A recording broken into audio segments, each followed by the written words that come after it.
नमस्कार दोस्तों, मैं हूं अभिषेक और आज मैं बात करने जा रहा हूं लेखक डॉक्टर जयप्रकाश कर्दम द्वारा लिखी गई कहानी जिसका शीर्षक है शीतलहर।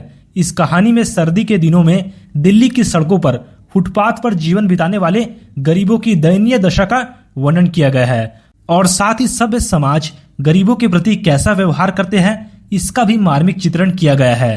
तो चलिए दोस्तों, शुरू से इस कहानी को समझने की कोशिश करते हैं। चंद्र प्रकाश दिल्ली में रहता था और केंद्र सरकार का एक अधिकारी था। वह अपने परिवार के साथ सरकारी आवास में ही रहता था। उसने बैंक से कर्ज लेकर द्वारका कॉलोनी में एक फ्लैट भी खरीदा था जो कि उसके दफ्तर से काफी दूर था। इसलिए वह अपने निजी फ्लैट में ना जाकर सरकारी आवास में ही था। उसकी इच्छा थी कि किसी अच्छे आदमी को फ्लैट किराए पर दे देंगे। चंद्र प्रकाश हर महीने अपनी पत्नी पूनम को साथ लेकर फ्लैट का निरीक्षण करने जाता था और सोसाइटी के कार्यालय में फ्लैट के रख रखाव का खर्चा के रूप में 1000 रुपए देता था। एक बार जनवरी का महीना था। दिल्ली में कड़ाके की सर्दी थी।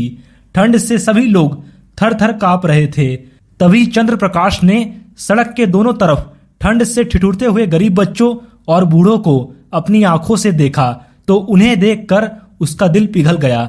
फिर चंद्र प्रकाश ने अपनी पत्नी से कहा, ये बेचारे कितने बदकिस्मत है। इनके पास ना तो रहने के लिए छत है, ना पहनने के लिए कपड़े हैं और ना ही खाने के लिए भोजन। फिर उसकी पत्नी ने कहा, ये लोग आलसी है, ये लोग कुछ काम क्यों नहीं करते। हमें इनके प्रति कोई दया दृष्टि दिखाने की जरूरत नहीं है। लेकिन चंद्र प्रकाश अपनी पत्नी की बातें चुपचाप सुनता रहा। इसके बाद जब चंद्र प्रकाश अपनी पत्नी के साथ अपने घर पहुंचे तो उन्होंने देखा कि मकान के अंदर कई सारे कबूतर अपना घर बना चुके हैं और वहां पर काफी गंदगी भी हो रही है। फिर वह मन ही मन सोचने लगा कि हजारों लोग शीतलहर में बेघर होकर सड़कों पर दयनीय स्थिति में अपना जीवन बिता रहे हैं और ये कबूतर बड़े आराम से यहाँ रह रहे हैं। फिर चंद्र प्रकाश ने सोचा कि क्यों ना उन बेघर लोगों को रहने के लिए अपना खाली फ्लैट कुछ दिनों के लिए दे दिया जाए। जब उन्होंने यह विचार अपनी पत्नी के सामने रखा तो वह साफ मना कर देती है। हाउसिंग सोसाइटी के सदस्य भी कहने लगे कि पढ़े लिखे और सभ्य समाज के बीच में इन लोगों को बसाना उचित नहीं होगा। हम लोग इसकी अनुमति किसी भी हालत में नहीं दे सकते। फिर चंद्र प्रकाश अपनी पत्नी और सोसाइटी के सदस्यों की बात सुनकर दुखी हो जाता है।